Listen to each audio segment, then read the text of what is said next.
नमस्कार दोस्तों, तो चलो आज की बौद्ध कहानी सुनते हैं। अगर कहानी पसंद आए तो चैनल को सब्सक्राइब और वीडियो को लाइक जरूर करें। पच्चरा श्रावस्ती नगर के एक सेठ की पुत्री थी। किशोरवय होने पर वह अपने घरेलू नौकर के प्रेम में पड़ गई। जब उसके माता पिता उसके विवाह के लिए उपयुक्त वर खोज रहे थे तब वह नौकर के साथ भाग गई। दोनों अपरिपक्व पति पत्नी एक छोटे से नगर में जा बसे।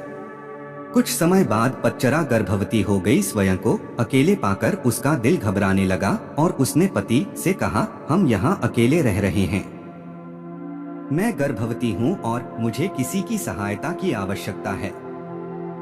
यदि आप आज्ञा दें तो मैं अपने माता पिता के घर चली जाऊं। पति पच्चरा को उसके मायके नहीं भेजना चाहता था, इसलिए उसने कोई बहाना बनाकर उसका जाना स्थगित कर दिया। लेकिन पच्चरा के मन में माता पिता के घर जाने की इच्छा बड़ी बलवती हो रही थी। एक दिन जब उसका पति काम पर गया हुआ था तब उसने पड़ोसी से कहा, आप मेरे स्वामी को बता देना कि मैं कुछ समय के लिए अपने माता पिता के घर जा रही हूँ। जब पति को इसका पता चला तो उसे बहुत बुरा लगा। उसे अपने ऊपर ग्लानि भी हुई कि उसके कारण ही इस कुलीन कन्या की इतनी दुर्गति हो रही है। वह उसे ढूंढने के लिए उसी मार्ग पर चल दिया।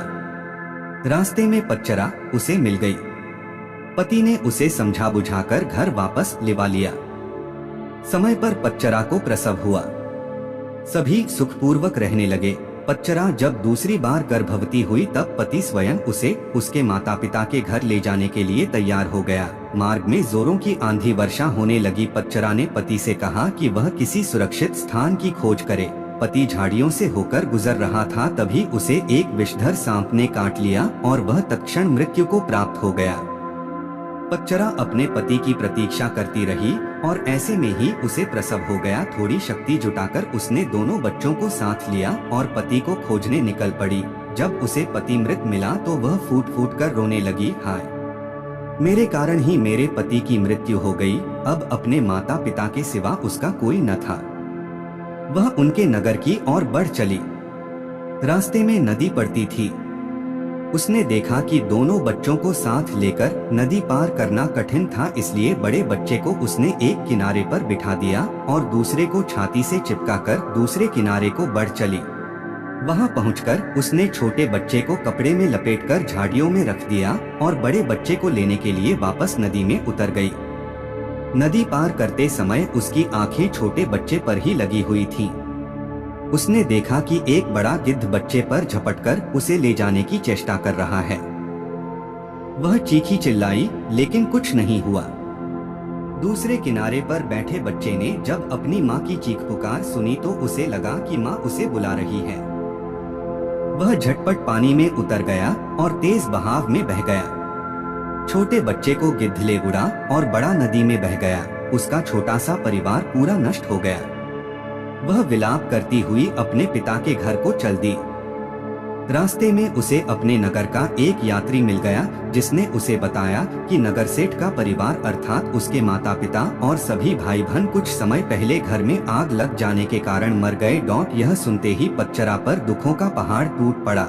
उसे तनमन की कोई सुध ना रही। वह पागल होकर निर्वस्त्र घूमने लगी।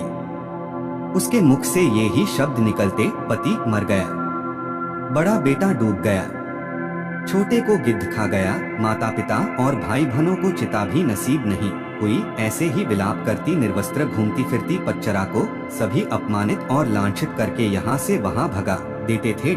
जेतवन में भगवान बुद्ध धर्मोपदेश दे रहे थे। पच्चरा अनायास ही वहाँ आ गई।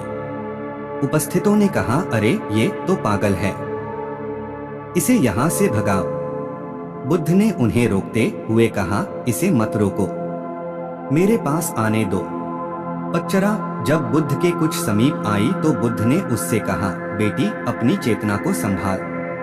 भगवान को अपने समक्ष पाकर पच्चरा को कुछ होश आया और अपनी नग्नता का बोध हो आया। किसी ने उसे चादर से ढांक दिया। वह फूट फूट कर रोने लगी, भगवान मेरे पति को सांप ने डस लिया और छोटे छोटे बच्चे मेरी आंखों के सामने मारे गए। मेरे माता पिता बंधु बांधव सभी जलकर मर गए। मेरा अब कोई नहीं है। मेरी रक्षा करो।